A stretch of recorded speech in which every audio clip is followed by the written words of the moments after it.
This is Dr. Charles Parker, and you're listening to Core Brain Journal. It's the place where I connect both fresh discoveries and interesting different perspectives from advanced mind science with the realities of real people and everyday life down on Main Street. Well, welcome aboard, folks. Dr. Charles Parker, and we are having a very interesting guest on here today, and she is bringing to us a completely different perspective in terms of really kind of the Me Too movement and how women need to fully realize themselves through their tragedies of their lives and how they can experience themselves as women. Dr. Saida Desilet, thank you so much for joining us. We really appreciate it. I'm really excited to be here, Chuck, and I think we're going to have a very dynamic conversation together. Going to be fun. So I'm going to have a couple words from our sponsor, and then I'm going to come back and formally introduce you. So Core Brain Journal is sponsored by Direct Health Access Laboratory. They are international leaders in molecular testing for mind science details. With over 3 million studies, they provide deep experience with the usefulness of measuring, for example, methylation, cryptopyrrole, and copper challenges. Their innovative insights improve treatment priorities through a global service with a molecular focus. Connect your provider with a PDF on how and why these tests work for treatment failure at dhalab.com/core. Stay tuned for more details in a moment. Core Brain Journal is also sponsored by the nonprofit Barry Robinson Center teams in Norfolk, Virginia, where they provide fresh options to address the complexity of child and adolescent treatment failure, from behavior imbalances to, get this, substance abuse, both nationally and internationally.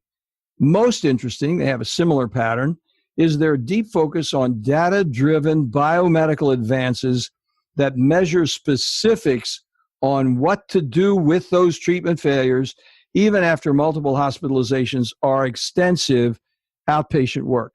Review their innovative programs at barryrobinson.org/core, BARRY Robinson.org/core. More information coming later in the program. Now, let me introduce you to Saida. She is a very interesting woman. It's going to be very, very pleasant conversation. We had a great talk before we even got started. So she is a thought leader and speaker on the growing edge of researching ways women can use their minds, bodies, and spirits to create richer lives through their sensual selves. She serves as a guide to women who believe in transformation as a lifelong path of learning, discovery, and their own personal walk to freedom. But it was a violent rape that nearly cost Saida Desilet her life that put her on this path, and we're going to talk about that. She is self-described as street savvy, equipped with a feisty farm girl strength, I love it, and a grace of a dancer. She was by no means naive. In fact, this French-Canadian native was raised as a First Nation on a First Nations reservation in Manitoba. So we needed to hear more about that, where sexual abuse of children, teens, and young women was commonplace. Despite seeing that openly, she never expected to be so violently attacked by a man she was just simply dating. Shocking violation left her in such an excruciating physical and emotional pain and damage that upon waking up after emergency surgery, she was told that she was going to have a problem with her life. Let's pass it on. Saida, that is a terrible way to get started. What an introduction. Beat up, hammered, surprised, violated. Oh my gosh, it sounds terrible. So I really, in a way, apologize for reading that, but I think it's a way to say, hey guys, let's pay attention to this woman. Let's really think about what she has to say, because she's been there and done that, and she has the experience of being, are you a, should I say the word Indian? I want to be professionally confident about it. Can be First Nation. It depends on the cultures. Some people say First Nations, Aboriginal. I mean, different cultures use different words. So you don't mean to offend, so use whatever word you like. Okay. So you're a First Nation, and you were raised on a reservation? Yeah, so I'm actually French Canadian, and my status would be Métis, which is basically half-breed. Oh, okay. But my father, as an engineer, was engaged in helping the infrastructure of the reservation. So road work, sewage work, water works, like everything, just to improve the quality of life.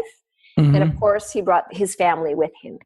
So that's why we were living there. That is so interesting. I mean, you know, I've often thought about I wanted to do a consultation work because I've always identified with down here, we just call them Indians. I mean, you know, the Indian nation, people who have been out there on the plains and dealing with nature and survival when the changes of nature. It was always interesting to me. So it's a real pleasure to talk to you in that regard. So then what happened? How did you transform yourself after this terrible situation? I mean, that's a big, big question. We could probably take 2 hours talking about it, but what would be the motive and how did you actually find yourself following that experience and begin your own personal recovery narrative? First of all, we need to acknowledge that any kind of trauma of this nature, it's surprising and shocking. So you don't often immediately know what's going on. You leave your body, you sort of disassociate. My pain level in my body was so extreme, I didn't have time to think about the incident, really. And when I was stabilized, but then awakened with given, the 2 weeks to live verdict from my surgeon, that shook my reality because I was 20 years old. You don't think about dying at 20. You're thinking about other things, but not dying. So I think the core moment, the moment where everything changed for me was defying my surgeon by saying, okay, I get that that's what you think, but I choose life. I don't know how. I have 2 weeks to figure it out. And I did. I ended up getting like a little day pass and I still had all the things plugged into my arms. And I went on a public transit and went over to see an herbalist just to get, her opinion and what was going on and what were my options. And so I did that. I right away just kind of took charge of my healing. And I had to deal with being shamed by hospital staff because it was a religious hospital. And I was dying of a PID, which is a sexually transmitted infection. So I was like the worst of the worst sinners. And then I was also being shamed for taking my health in my own hands. So the surgeon, the doctor would come back and literally yell at me for taking herbs. She would yell at me. So I had to stand, it's not easy when you're young to find your power and your strength. But thankfully, my father, the way he raised me, I was always a bit of a rebel and I was quite strong. I remember this moment when I think I was about 6, I got jumped in the schoolyard by a bunch of boys and they were dry humping me and they held me down. But when I got out of that, I scratched their faces and I got in so much trouble because I'm the white kid scratching the first child. And so I was the one that got in trouble and I was going to get beaten by the beaver tail. Now, I don't know if you ever felt a beaver tail when it's dried out, but it's like a brick and it hurts it just hurts. And so the woman was threatening me with this, and she was this big lady. And I said to her, that's all right. You can do whatever you want. But when you're done, I'm going to go downstairs to my father's office and you will be fired. That's a powerful response. Yeah. And I'm 6 years old. So my father had somehow, my mother and father, but mostly my father, with the boundaries and clarity, established that I had a right to defy what was going on, or I had a right to whatever. Yeah. So I did. And so that's kind of obvious why I defied my surgeon, many years later. It's that same kind of feisty spirit in me, which I think is really crucial to say because sometimes we put all our power in authority. We put all our power in the doctor or the lawyer or the this or the that. And so that was a crucial moment. And it actually influenced my work much later where I realized, the individual and how we choose is so powerful. How we define ourselves is so powerful. I either can choose to be a victim right now, or I can choose to reclaim my life. And so that's what I did. And what's interesting, Chuck, is that I never once thought of myself as a rape victim. Well, that's interesting. It didn't actually, yeah. Good for you. It didn't occur to me, and I think because I don't even know why it didn't occur to me, but many years later, someone said, that's considered extremely violent rape. And I said, yes, and I was victimized, absolutely. I just don't wear that badge. And so I wanted to say that now because I think that's really important in the reclamation journey. This is different than taking someone from trauma to survivor. I'm talking about reclamation, where you're fully reclaimed yourself. There is a moment where we have to put that badge down and stand in our power and say, who I am isn't solely determined by what just happened. That is so well said. So well said. I like the reclamation idea because it's really a more total recovery. It doesn't pathologize it so much. It actually gives you a place to go. Yes, in terms of actually who you are. Yeah. And, it's become obvious to me that we live in a world that we consistently traumatize one another. So that's where in my work, because I saw a lot of it, I mean, 9 out of 10 ladies were abused in the numbers that would come to me, obviously, because they're coming to me mostly for that reason. And so what I started seeing is for me, it was absolutely true. And I started seeing it for them too, that our greatest wound is actually, if we choose, our greatest point of power. So what nearly killed me has become in its gift, the gift I offer the world. And I am so grateful for that. Not that I'd want to relive that experience, but I am just grateful that I was able to take that greatest wound and not stay locked in it, but to have full reclamation, transformation. I'm like, wow, this matters. I want to have a great sex life again. I want to enjoy being around men. I want to, and I just made a list of all these things that I would love. And that became important to me. And that's what I went for. Good for you. I mean, that's fantastic. Now, how did you do that? I mean, did you have somebody help you? Did you have a coach? What was the process of reclamation like for you? It was confusing. I had nobody. I was 20 years old. And even now, I mean, that was many years ago. It's not any more comfortable now to talk about sexual trauma than it was back then. But I can tell you, alone in the hospital thinking that I'm dying, and my best friends aren't not coming to see me because it's so uncomfortable to go, well, shit, you're dying and you were raped. Like, who wants to talk about it? Yep. Nobody. Mm-hmm. So I was left really alone in some ways. And that could sound terrible, but there's something powerful when we self-source. I did not abandon myself. I was confused. I didn't know where to go, but I did not abandon myself. And there wasn't a lot of clarity initially, but once I was physically stabilized, then the next thing became obvious. And I did that, and then the next thing. And what really helped me was to follow that natural, intuitive, instinctual healing. Like when animals are really wounded, they know what to do. And somehow my own body started to unwind the trauma. And then through the years, eventually I would meet a healer or a therapist, and they would have a little gem for me. But it was still up to me to implement that gem or not. Yeah. Such an important point. I was thinking as you were saying it, how important it was for you to not buy the view of really everybody. Every single person there was seeing you in this particular light and diminishing you in that whole, you became a negative person, even to your friends, because they didn't know what to do with you. And so then you had to find yourself and find your attributes, find out who you were piece by piece, even in spite of everybody having these negative views of you. And I think that's so true. I mean, it's a terrible thing, the rape and everything that happened to you, and to be sick and almost die.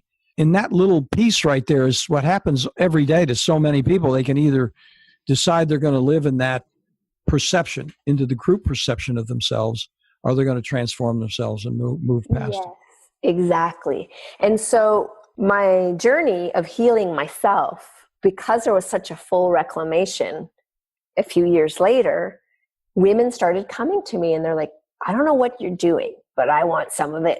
Yeah, right. And I have therapists now that interview me on video, and they go and watch my videos. Like, there's no way you were sexually traumatized. I'm like, what are you talking about? Because I can tell. I've been in therapy for 30 years. I know what it looks like. And I'm like, well, this is what reclamation looks like. That's half-baked. We don't take people all the way through the healing. We leave them half-baked. And so the part that I want to offer people is the second part.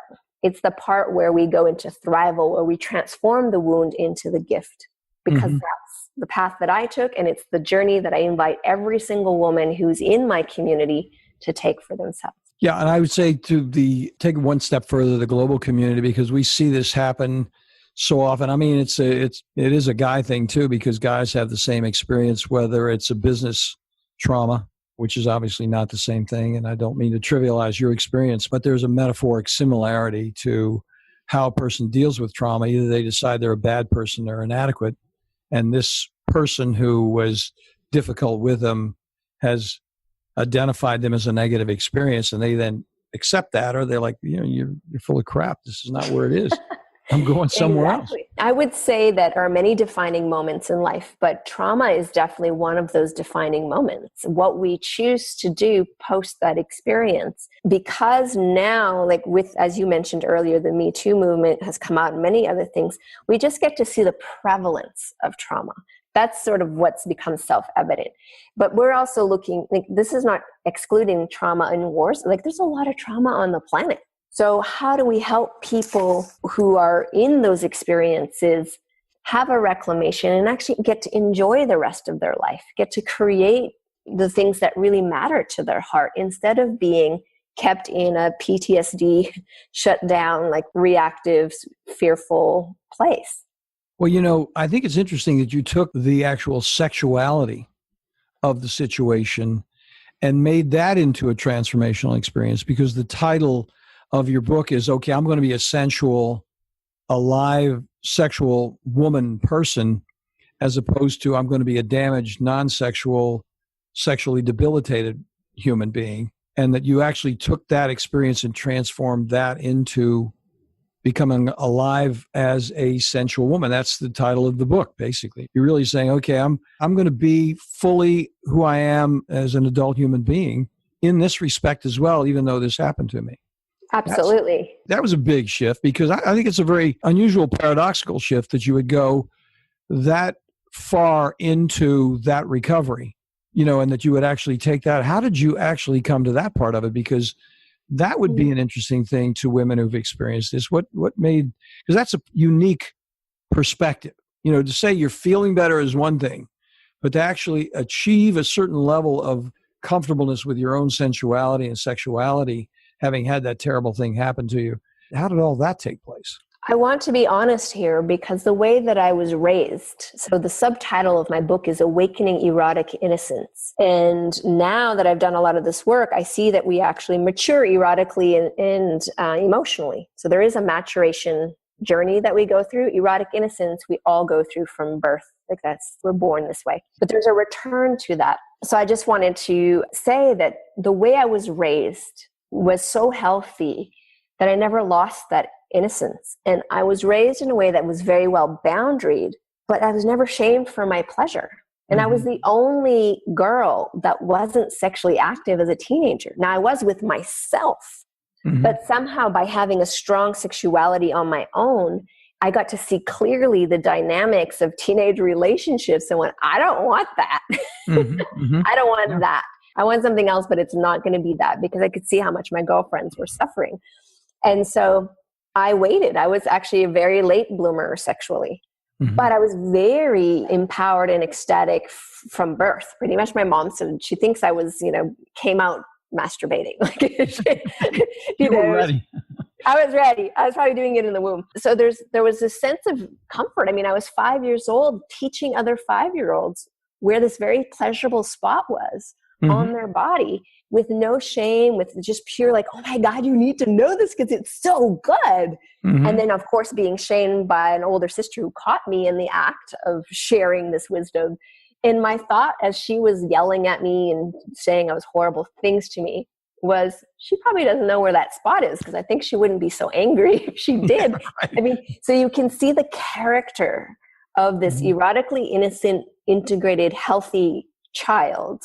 And so that was there in the spirit, Chuck. So I think when the trauma happened, I already had the compass. My true north included sexuality and sensuality. It was there already. And I think the gift for me is, because the journey was so violent and so intense and I had full recovery, it allows me to speak to this issue to women from a place of what's possible and what's real. Maybe that's why somehow I was chosen for that moment. I don't know why we do certain things, but I do know that it is a gift of mine to remind women that there is a beauty to life, and that our sensuality is how we make sense of reality. And by being numb, we actually make ourselves unsafe. So we want to be more sensual so that we're more connected and more aware and can take care of ourselves in a better way.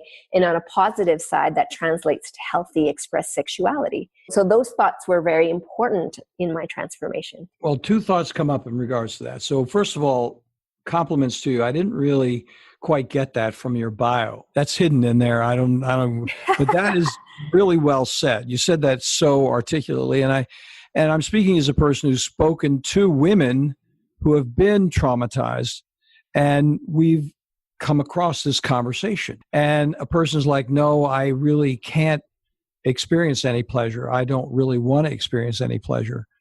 And as a guy talking with a woman about it, it's not really kosher to get too much into that whole thing, because on some level, they're worrying that you're erotizing the situation when you're really trying to say that's something that you could have if you wanted to, but then you have to dance around the whole thing because it looks like you're getting off on it, and so then the issue for you to say that as a woman is so valuable. Yes. And I think certain things men get to hold for each other, and there's certain things women get to hold for each other. And with this particular healing, it is important to come to a circle of women. First of all, oxytocin is really activated when women get together, and it's so healing to infuse the body with oxytocin. Then a lot of the practices I teach, you're self-inducing oxytocin states, which is very healing. And then I make a case for pleasure, because the body, biologically, all living beings here on the planet, from amoebas to humans, expand into pleasure and contract away from pain. So our systems are designed to optimally function when we feel good, and they shut down when we're distressed. That's just how it is. We're not meant to be perpetually distressed. The systems wear out and then things fall apart. So I make a case for it. Immune system works better. All the systems actually work better when we can feel relaxed. So where that starts, Chuck, the journey at this stage is first to rebuild trust with one's own body, because we feel betrayed. And so that's where it begins. It doesn't begin with sex and intercourse and kisses. It begins with me and what is this thing called my body, and do I even want to feel anything that she's going through? Yes, that's very interesting. And that is really something only a woman could talk with a woman about. Yeah. Because you just can't do it. And I understand exactly what you're talking about. I'm sure the women listeners feel the same way.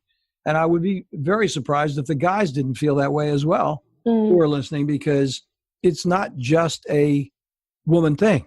No. It's a guy feeling good. I mean, the guys are going to do it more on a workout level, whatever, but I don't think they're going to come quite down to that level that you're talking about on a sensual level, admit it to themselves. This is something that is okay for me. They may do it privately. Yeah. And what's amazing, Chuck? We live in a society that has made sensuality and sexuality a commodity. It's a currency. But what it really is, our sensuality, we make sense of reality through the senses, through being sensual. That's how we're making sense of all these signals. And it has served us forever. Since humans have been here, it's helped our surviving and our thriving to be connected with our environment, not numb and not disconnected. It's so dangerous. If you go in the wilderness, I lead safaris in Africa just for women, and walking in safaris. What fun. Right? So your life is you could get eaten at any second. There's real wild lions and all kinds of creatures. But the way that we do it, we go into resonance, and you get to see that actually you can't hide any facet of yourself, because nature will react to it. And the more you relax and the more you're connected, the closer the animals come and the more relaxed they are. So there's a relearning, a repatterning that starts to happen that we really can't teach in rah kind of style workshops. Yeah. It isn't purely intellectual. No. This is, now I'm coming up with a question, which I'm going to take a break here in a second, but I'm going to ask you this question when we get back, because I'm sure some of our listeners are thinking about it, because in a way, what you're talking about is so provocative in a uncomfortable way, from the point of view of where they go with that if they have it. If they have that ability to connect with that sensuality, then what do they do with it? So the question I'm going to ask you when we get back is, how do you take that next step with a person in terms of how they actually handle it? Because if a person's really internally that way with themselves, there is a certain provocative quality to it. And there has to be then some way to manage yourself in that other persona that you become. So when we come back in just a moment, and I'll ask you that question. Well, you folks already know that here at Core Brain Journal, we're on a mission to introduce you to resources that make significant contributions to the investigation of those predictable mind science applications. Our colleagues at DHA Lab Group provide a real difference with treatment options for people at every level, from first awareness of mind problems to those frustrating times when even well-informed treatment becomes surprisingly unpredictable. For my entire professional life, from psychoanalysis to brain scans, I've searched for, yes, improved predictability. The good news for all of us, from professionals to patients, remarkably effective research offers useful, cost-effective, organic options far beyond guesswork with psychiatric medications alone. DHA lab tests measure unbalanced biomedical details through easily available testing, now available globally for a variety of molecular answers from, for example, methylation, copper, and cryptopyrrole challenges. Check in for more details at dhalab.com core. That's dhalab.com/core. Okay, folks, we're back in the midst of provocation. And we're going to really see, and we're going to ask Saida how this actually works when she works on an African safari with a person being in the wilderness, in the natural environment, and really a person who's been traumatized, but she's actually becoming aware of her own persona as a human being, as a feminine, sensual person, aware of herself and connected with the outside world. How does she manage that? How does she actually then, because it's going to be a seductive quality, because she's actually so alive, she's going to be more attractive than just smiling, okay? So the issue is if she's more attractive than just plain old smiling, she's not just a cheerleader, she's got this whole other thing going on. How does she handle that? How do you answer that for her? Oh my gosh, I love this question. It's so fabulous. So actually, the answer is the first half of my book.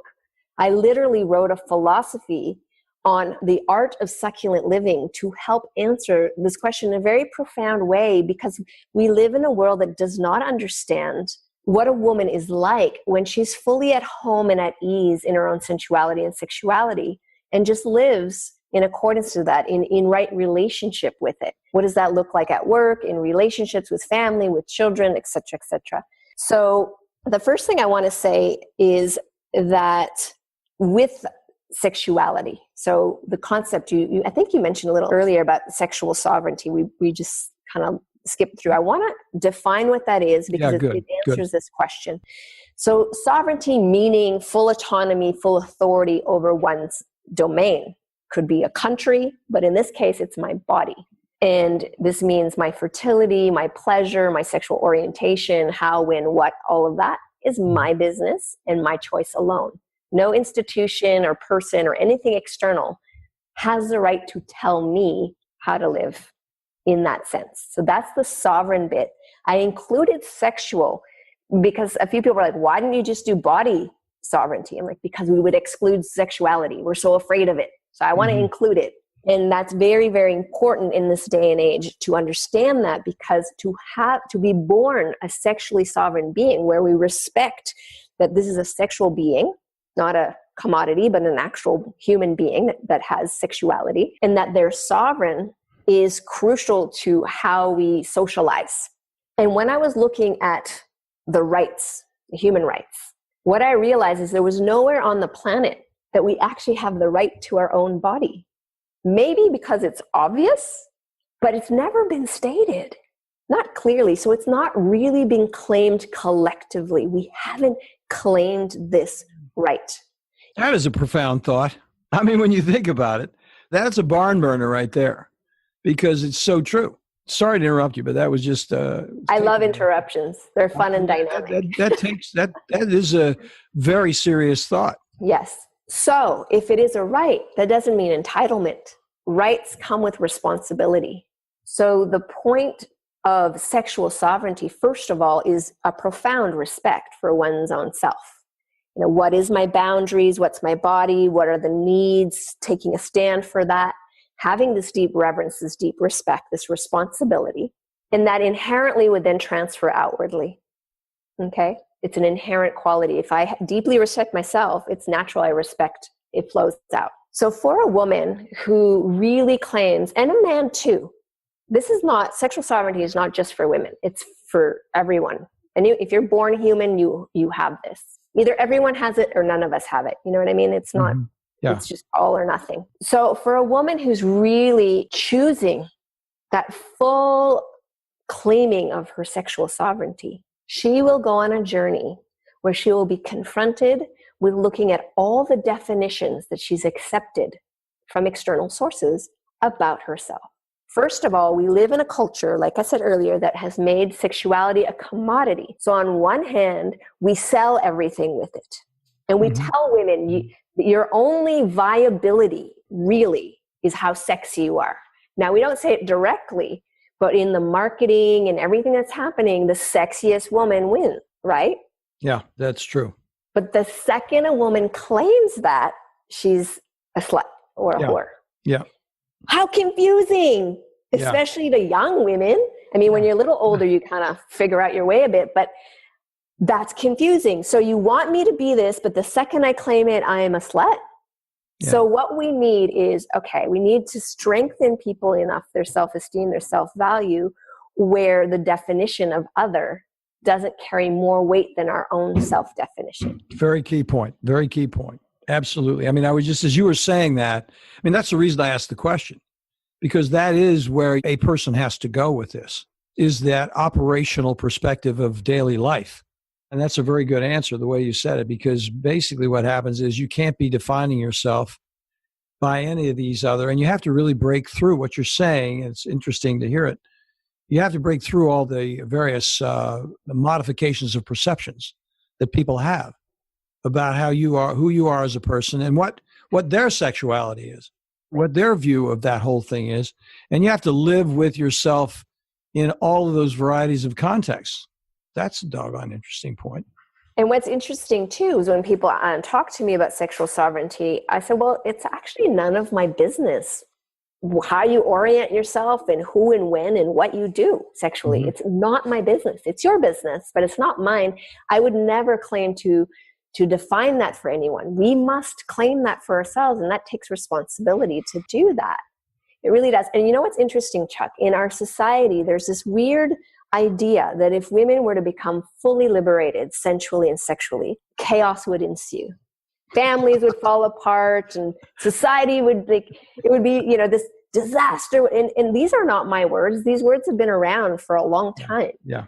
And so we need to confront that meme. Meme is like a mental virus propagated as truth. We need to confront that meme and go, really? Do we really want to live in a world where the population doesn't believe that as an individual they matter, that they're powerful, that they actually have the resources to handle their lives and they can, and that kind of world? Do we want to believe everyone's a victim and poor them, and so then we need people in leadership to decide everything for you because you're incapable? I don't want to live in that world. I really don't. So now what we're looking at is learning to lead our own lives. And that is a scary thing, because we're going to need to lean in and go, what matters to me? What actually lights me up? I know what women don't want. Trust me, I could write a book on everything women don't want and what they're sick of. But when I ask them, well, what would you love? And this was the same for me, by the way. On my path to healing, I was asked that question. What do you want? I was like, I have a right to say that? I don't even think I've even thought about this. So we don't lean in because it's so vulnerable to feel for a moment what really matters to our hearts. And that's crucial in the healing and the reclamation and in the coming forth with our gifts post-trauma. So take it one step further, if you will, because that's an interesting evolution, because it still comes down to a certain level of practicality. Because the reason everyone would be in turmoil is because the women would be so self-possessed and so attractive that everybody would lose their minds. I mean, they'd be all like, oh my gosh, because the power would be radiating from their self-confidence, which would make them attractive. So then the next question is, how does a person actually manage that? I got managing themselves, but how do they manage it in the context of reactions in life? Because I'm sure you're coaching people on that whole thing, because that next thing is, okay, you've realized yourself, there's been a self-realization take place. Then the next question is, how do you actually operationally deal with it? That's a really good question. And that's what we need to talk about between friends, with family members, in our communities. What would sexual sovereignty look like in a practical way? So let's imagine you and I, we meet, right? You're a man, I'm a woman, we meet, and I'm French Canadian, so we're pretty vivacious, we're very flirty, we're very affectionate, and we're having this discussion. I'm so excited about it. I reach out and I touch you. I didn't ask. And you're like, ooh, what does that mean? Because maybe you come from a more reserved culture. Actually, my responsibility to go, oh, was that uncomfortable? Because here's where I'm coming from with that. And I apologize if I overstepped a boundary. Immediately, not 3 weeks down the line when a big story was made with it. So the responsibility is, part of that is sensuality, part of that is instinctual, part of that is just limbic resonance and social skill. But let's take responsibility for what we're bringing to the table. I know that I'm juicy and alive and connected and I don't hold anything back because I don't want to. But I'm also very well boundaried and uber clear. So if something is questionable, I will clear it up like that.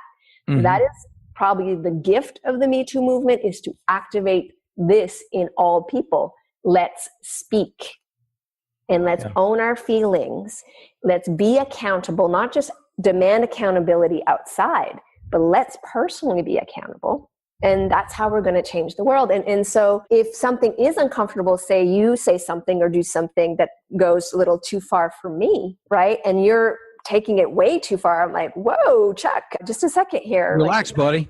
Yeah, I get that you're excited. That's cool. I'm really happy you're excited.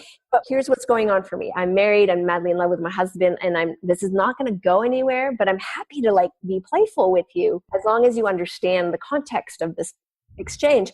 Now we're two healthy adults talking. We're not shaming each other. We're not blaming each other. We're not labeling each other. Notice in your conversations if you label, blame, or shame, because the second you do that, you're ending the conversation. So lean in, get curious. And be comfortable with yourself. So the guy, I was thinking about that whole thing of the touch, because what happens, there are a number of things. The guy may take it as a seductive embrace in a way. I really want to be familiar with you. And in a way, you're saying that on some level is I'm comfortable with myself and would like to be tight with you in a relaxed way. But the guy is coming from a different socio-economic, whatever background. And women don't do that with him. So he's, okay, then there's a certain mandate that then comes up with me as a guy. Maybe I really should respond to her in some other way. So then you, as a responsible person taking responsibility for yourself, has to be aware, which you did, of the implications that you have to clarify. Women, when we're in this, like you said earlier, it creates a magnetism. And I'm talking, you don't need to be typically what society thinks beautiful for this to happen. I had women who their whole lives have never drawn any attention to them start to do this self-care practice and start to be like this magnetic honey. And they didn't know what to do with all the attention. And we're talking like older ladies or women who might be feeling uncomfortable with their weight, for example, like traditionally the things that would challenge them to feel attractive. It's irrelevant when this magnetism is activated. So the responsibility that we have to understand, here we are, succulent women in a barren culture. What do? We need to be responsible. We need to communicate with that. And sometimes we've got to be firm, and sometimes we just get to be playful. I like to just, one of the things I say is I'm never responsible for anyone's arousal. I'm not. So I don't have to do anything about it. I just don't. And why that's liberating is I let you, maybe you're switched on, you're feeling really delicious. Great. Why is that bad or wrong? It only becomes weird as if you try and like non-consensually do something. Right. But if we both can acknowledge that we're feeling lit up from the conversation and the company, but it's well within the context of a colleague or friendship, and we're owning that, then we get to exist in a world where we can be alive, we can be switched on, and we don't need to be afraid, and we're responsible, and we're like, oh, you know what? I actually don't need to hump everything that moves. Yeah, right. I don't have to demonstrate my prowess. Yeah. Which is like, I didn't pass it up. I'm not a wuss. Yeah. Exactly. That's a very, very interesting point, because that's kind of the male mandate. If somebody hints at something, then you got to take it to the deeper level, or you're a wuss. And I won't say the other words that are applied there, and so that somehow your masculinity is being held in question the minute someone is being genuinely close to you in some emotional and quasi-sensual way. It's not really sensual. It's just that because it isn't sensual, a touch is not necessarily a sensual act, but there is a certain intimacy that takes place. Yes. And then what does one do with that intimacy? Yeah. Well, we live in a culture, unfortunately, like if you go to Latin-based cultures, it's different because we touch a lot. And, kiss two cheeks and walk arm in arm. And there's a lot of fun partner dancing. But in some cultures, the only time a person gets touch is when they're sexual. So of course, it's natural to associate touch with the act of sex instantly, because that's the only time it's ever happened in their adult life. And that's too bad. So what we're trying to do is, with the idea of sexual sovereignty, is then what would it look like? If you are fully sovereign as a man and I'm fully sovereign as a woman, how do we want to interact? If it's clear that we're not going to engage in that together, but we're, just being who we are and enjoying the company. What does that look like? We need to talk about that amongst each other and start defining that. It won't be just defined by someone like me. It has to be defined culturally by everybody. Yeah, that's a very, very interesting point. Well, I really appreciate your helping our audience. This is a very unusual conversation. I have to tell you that. I don't have conversations like this very often. Talk about the intimacy of a conversation. This is a very unusual, and I really appreciate having this conversation with you, because I think it's a very useful one for a lot of ourselves. And I think it's a useful conversation for me personally, because I hadn't really conceptualized it this way. Because I think of myself the way you're talking about yourself, but I hadn't really brought it all up in terms of how I actually articulate it to myself and say what it is, because I like the whole male-female thing, but I'm pleasurable and tight with guys. I mean, I'm going to put my arm around a guy and be friendly with him, because I think it's quite okay. I mean, I'm not attracted to guys in that way at all, but I'm very comfortable with being close to the guys. So I think it's a good lesson. I really appreciate your sharing. It's very interesting. Let's take a moment to talk about your book again, and talk about where we can connect with you and how we can actually take it down the road if we need to. Fantastic. So the book is called The Emergence of the Sensual Woman. And the subtitle is? Awakening Our Erotic Innocence. I like that. And it's on Amazon, and it's also on my website, dareyourdesire.com. And the site has a lot of resources for people who are looking for more articles or just different support. But probably the most interesting place for women to find me right now is called The Daring Project. So thedaringproject.com. And what that is, it's actually is a live membership of women from all over the world, where I'm holding a creative space for women to dare into what does it look like to be sexually sovereign? What does it look like to embrace and blossom in my confidence, and embrace and blossom in what I love and what really matters to my heart? And can I share my story? And so in that community, everyone's story matters, their voice matters, they matter. And you get seen, and by being seen, you're also contributing. So it's a really dynamic, beautiful, powerful, supportive community. Allow women right now to, there's no models. We don't have healthy models. So we need to do it for each other. And in these kinds of communities that are well curated, and I'm sorry, guys, right now it's women only, but it's for a reason. It's basic. It's more safety in some ways. Yeah. But the conversation, and let's actually practice what I call micro moments of daring. Practice what this looks like in the tiniest, ordinary moments of life. Isn't that where the truth is? Yes. Because if you got the little ones down, the big ones are all going to make sense anyway, because you have your head turned on as opposed to just leaving it in denial. It's amazing. Yeah. Well, thank you so much for a very, very interesting conversation. I look forward to some future time if you say, hey, Parker, there's this whole other thing that came up. Just give me a call. We'll get together. We'll talk, because it'd be very interesting to hear as you continue to develop your dialogue, your understanding we'd be happy to have you come back. It'd be fun. I would love that. And I do have something. I'm releasing a book in June on desire. So I think you'd really be interested in this book. It's going to be a little controversial, but a little pocketbook packed with awesome stories and new perceptions on desire. Okay, so here's what I want you to do. When that's actually published, let me know, and through Tiffany, and I'll put it on the show notes, and we'll get it all up on the show notes, and we'll put it out on social media and the whole thing. We'll get it out there for you. Perfect. Be happy to do so. Thanks so much for taking the time. We really appreciate it. Great. It's been such a great conversation. Thank you. It was fun. Yeah. It was a lot of fun. Thank you so much. Talk to you soon. Thanks for listening to Core Brain Journal. We're working every day behind the scenes to bring you reports that connect research benches with those street trenches.